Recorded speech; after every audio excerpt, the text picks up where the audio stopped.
What's up, everybody? It's your boy Adam, back at you for hashtag homeless day 42. Day 42. It's off the cuff today. Got no notes. Kind of thought of some things to talk about on the way here. It's been a interesting 24 hours to say the least. I'll start out with the job search. Let my experiences be a warning that if you ever think that you should just run your mouth on social media, vent your anger about this government and all the nonsense that's going on. I don't care whether you hate Donald Trump or you hate Joe Biden or you hate them both or you whatever. Look at my situation as a warning that this is what's going to happen to you. If you piss off the wrong person in a high position of power, they're going to destroy your life. They're going to completely annihilate you, and you'll go to prison, but when you get out, you'll still be serving a life sentence. Let's see, on the job search front, I don't know what's happening with the box mart that I'm supposed... There's a woodchuck standing right over here next to me, all up on his hind legs. It's like I have an audience right now. He's like, hey, what's going on, man? Hey, what's up, buddy? And now it's the weather, it's cold, it's frigid cold again in Western New York. We went from, the apocalyptic heat wave, stay in your homes, everybody, and now it's probably 50 degrees again. This Western New York is the worst. It is the worst. I hate being here. Cannot stand it. I guarantee you it's 15 degrees warmer in Pittsburgh today, and I'm not even going to look at the weather report.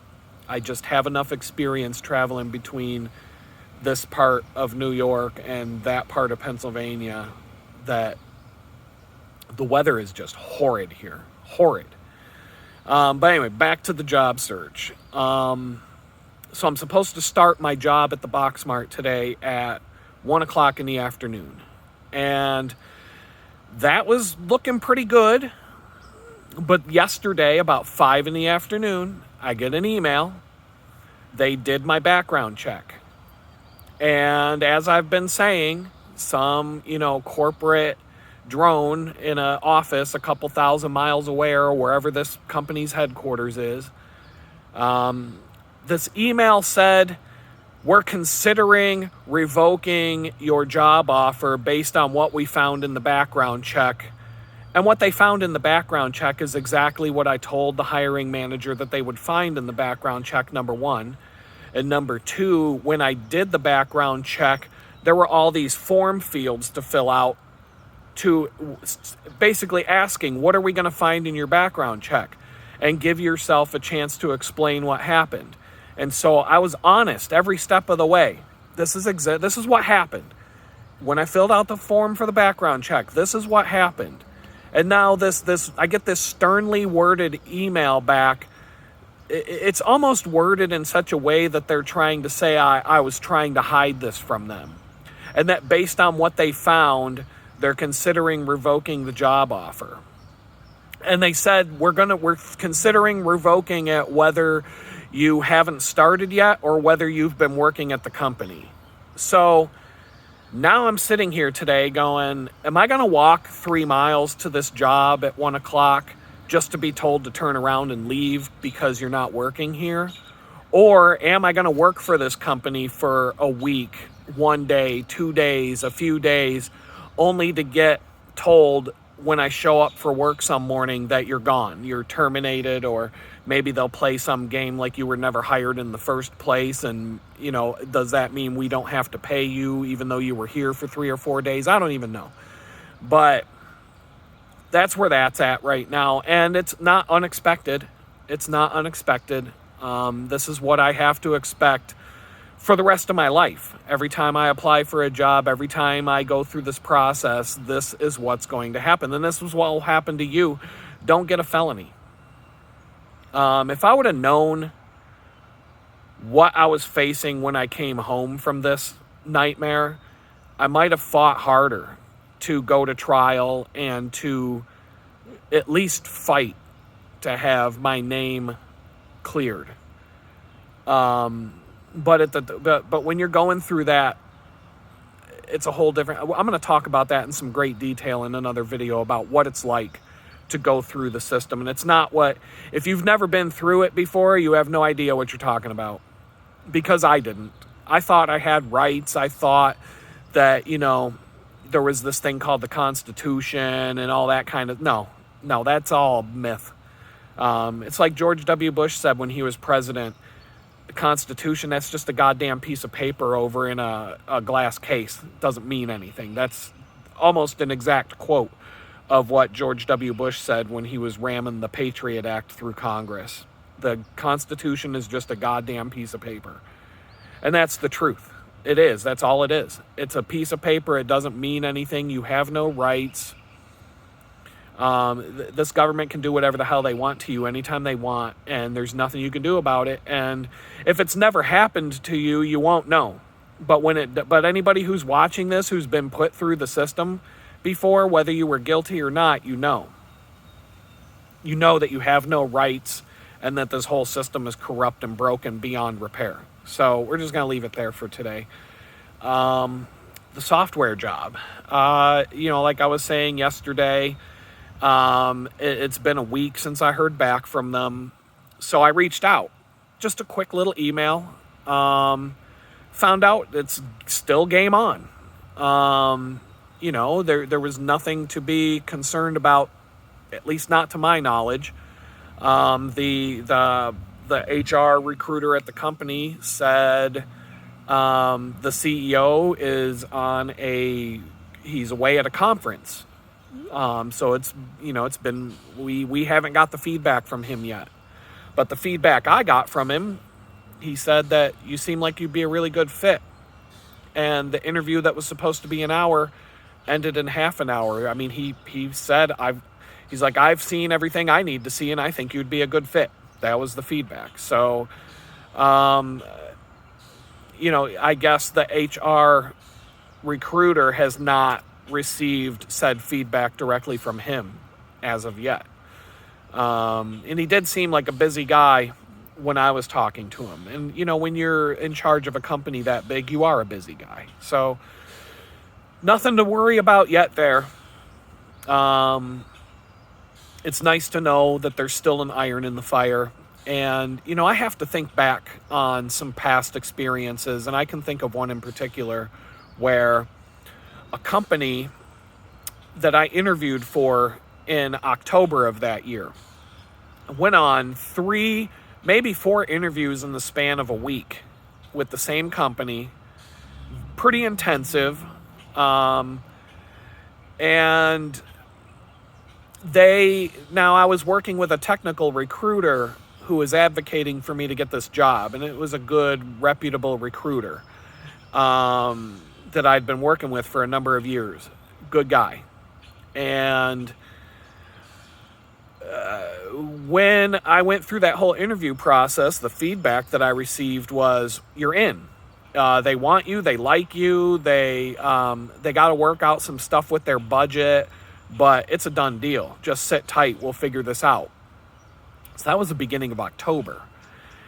And, I don't just put all my eggs in one basket. I was going on other interviews. I was talking to other companies, things, I was moving and shaking and, all that kind of stuff.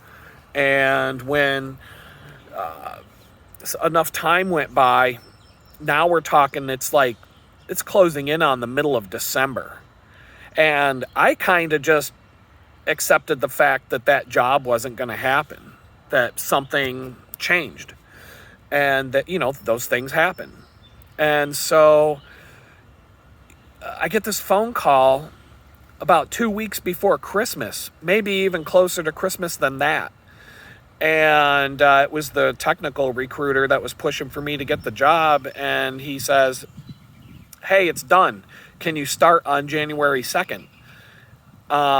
So the whole process from going on the interviews to actually starting the job was about November, December, January. It was about 3 months. A 3-month hiring process for that job. So,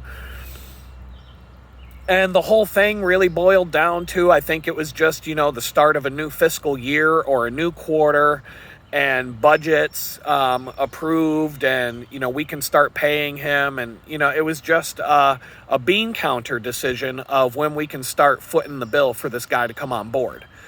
We can't do it till the next fiscal quarter. And so it had nothing to do with anything other than that. But it took a long time. It took 3 months.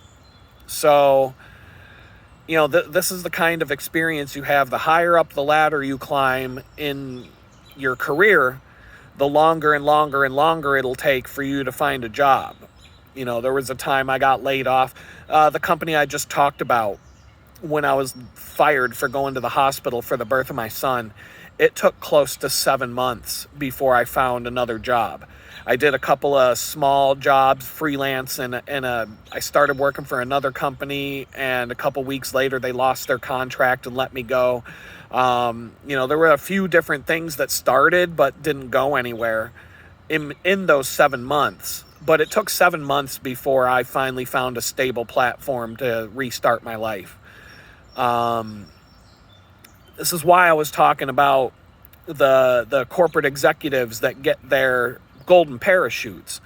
If you're a CEO of a company, or a chief marketing officer, or a chief technical officer, or a chief operating officer, or basically if your job title starts with C, is 3 letters long, and ends with an O, C something O, you've got a golden parachute in your contract at that point. And part of the reason why companies do this, and this golden parachute means you're getting paid whether you do a good job or not. It's kind of like a football contract. It's kind of like a sports contract. Because let's put it this way. If you're the CEO of a company, let's say the company's in trouble and you get hired on as the CEO, and that company takes a nosedive. And let's just say that whoever was in the pilot seat, the plane was already damaged, and it doesn't matter if you're the best pilot on earth, that plane's going down in flames. But if you're the CEO of the company when it crashes and burns, even, maybe you were hired to try and turn things around and you just couldn't. And let's just say for, hypothetical reasons, it was not your fault.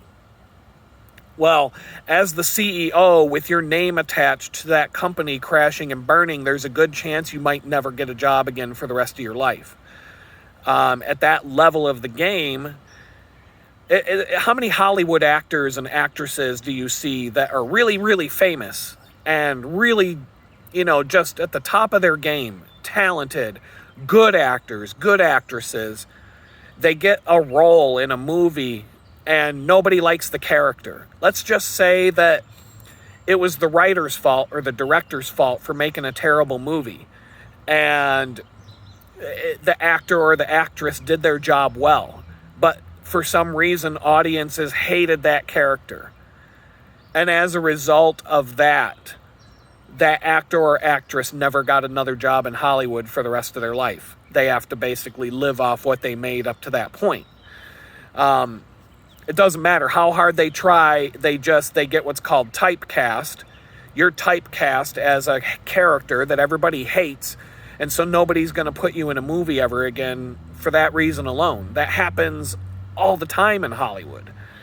So, or maybe the other reason is you went to the Eyes Wide Shut party, the Hollywood elite Eyes Wide Shut party, and you, or they invited you to Epstein Island or whatever, and you didn't want to, participate in what was going on there. You didn't want to, you thought it was disgusting, and you turned around and left, and, well, there you go, you're done. Maybe you didn't want to spread your legs open on Harvey Weinstein's couch, and you're out. You have no more career. So that is why the C level at a company, at a corporation or a big company, these executive positions come with golden parachutes.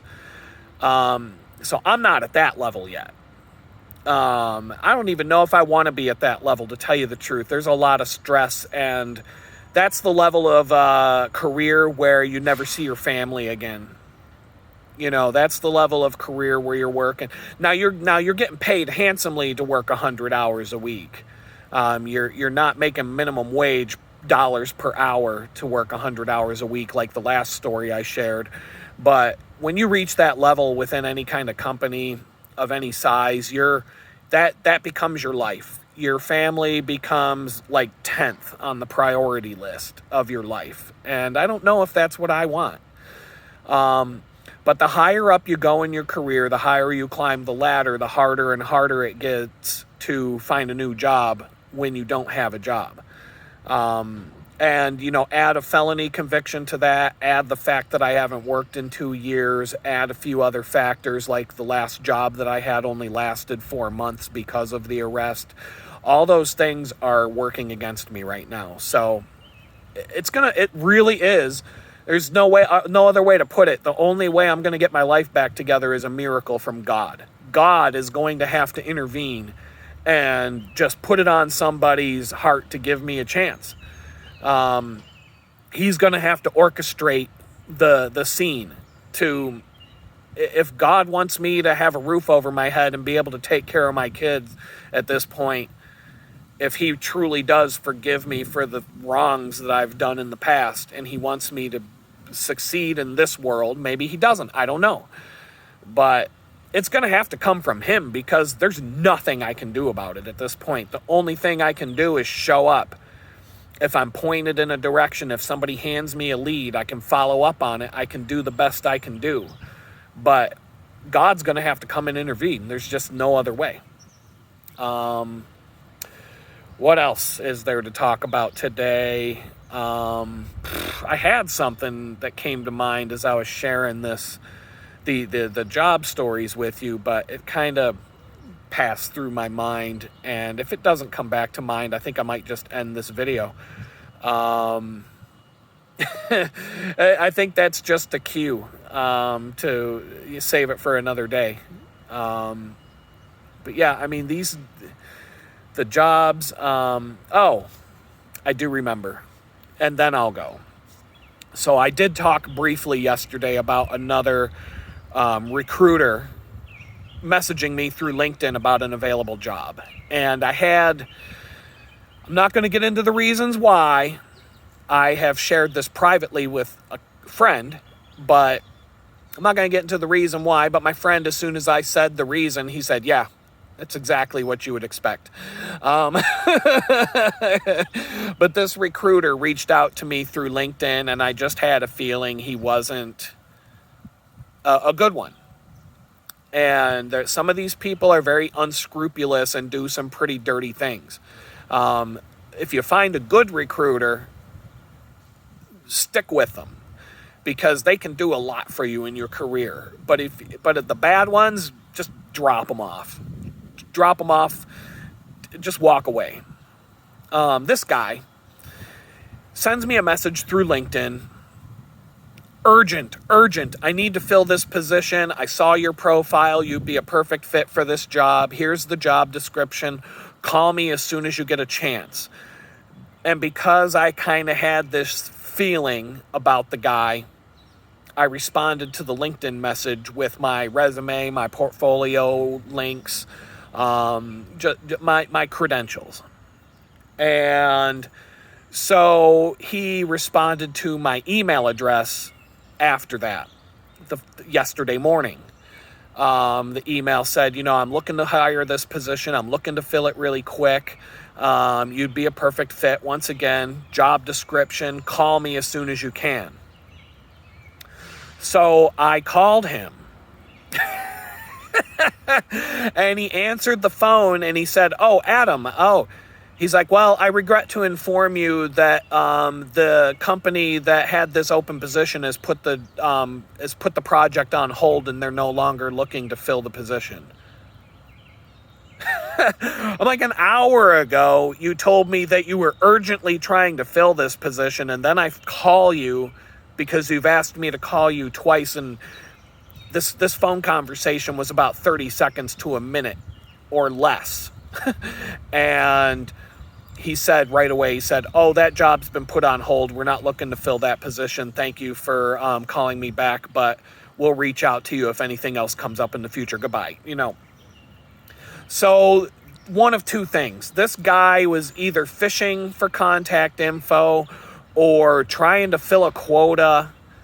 I didn't hear any barking dogs in the background over this phone call, but it sounded like he was in a sweatshoppy kind of a call center, because you could just hear 20 conversations going on in the background and people banging on keyboards and all kinds of noise like that coming through his microphone. So that told me something right there. That's usually a sign that this is not going to be a good recruiter to work with. The other sign was the fact that he dropped me off a cliff as soon as I called him, when an hour ago he said he was urgently trying to fill the position and he wanted me to get in touch. So one of two things happened here. He was just looking to fill a quota for his boss, trying to round up some new contacts for his, his contacts list, which is kind of a shady way to go about doing that. Or he did a Google search on my name, saw the media links and all that stuff that came up, and decided, oh no, we're not going to talk to this guy ever again. So he just blew me off within 30 seconds of making the phone call.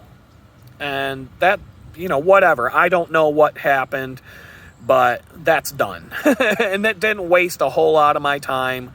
So that's good. I'm glad, it wasn't a complete waste of time. It was a 2-minute phone call. I went back to my day. But that, be careful. Some, recruiters, you have to feel them out. And there are, I don't even want to talk about all of the different things. Maybe if I put some notes together, I could give you a list of what to look for and what to not look for. And, the signs that a recruiter is going to do a good job. A recruiter could be really good. It could be a real asset to have in your pocket. And I've had recruiters where I had 10 plus year relationship with them that worked great both ways. They got paid and I got paid, and everybody was happy, and I made them look good, and they helped me get my foot in the door and grease the skids so I could walk right into a new job without having to put much effort into it. Those people are out there. But I would say it's about 25% in the recruiter market. 25% of them are great. 50% of them are and 25% of them don't even talk to. That's kind of my experience with that. So that's some information for you. Maybe some of that's helpful. Maybe some of these stories will back up the experiences that you've went through. And, that's one of the things I see in the comments, that some of the stories that I share help people realize that they're not alone. The same types of things have happened to you. The same types of things, and when I read the comments, I know I'm not alone. I know that I'm not the only one who's been put through some of these things. And so that's good to hear. I love reading through the comments. I try to respond as much as I can. Today, I don't even have my laptop with me. I don't know if I have a safe place to store it when I go over to this new job. So uploading the video is going to be a challenge today. And with that, I'll do the YouTube thing, the plugs. Check out donate.litgood.com and shop.litgood.com. You can check out my photography at litgood.com. Let's see, what else? Oh, yeah, there's a bunch of social media links and stuff in these video descriptions. I'm starting to post these videos as best as I can to Twitter. Let's see, you can follow me on Rumble. I've got 3 followers, it dropped down to 2 followers on Rumble. I believe both of them are bots. When I read the comments, the comments are left by bots. So, yeah, Rumble's really taking off right now. Let's see. Yeah, I mean, the plugs. Oh, yeah, hit the subscribe. If you got this far in the video, hook a brother up with a like, hook a brother up with that subscribe button, all that stuff that the YouTube people tell you. I get sick of listening to it, but now that I'm sitting in their shoes, I get it. That you got to do it. Because the thumbs up and the subscribe are honestly more helpful than, honestly, it's more helpful than getting money. Because every time you do that, even a troll, if you're a troll and you made it this far, leave a troll comment in the comments. It helps. I'm just going to leave it at that. We're at 25 minutes. These videos, it just seems to be about how long they take. And hopefully I'll have some good news to share with you all tomorrow. And we'll go from there. Have a good day, everyone.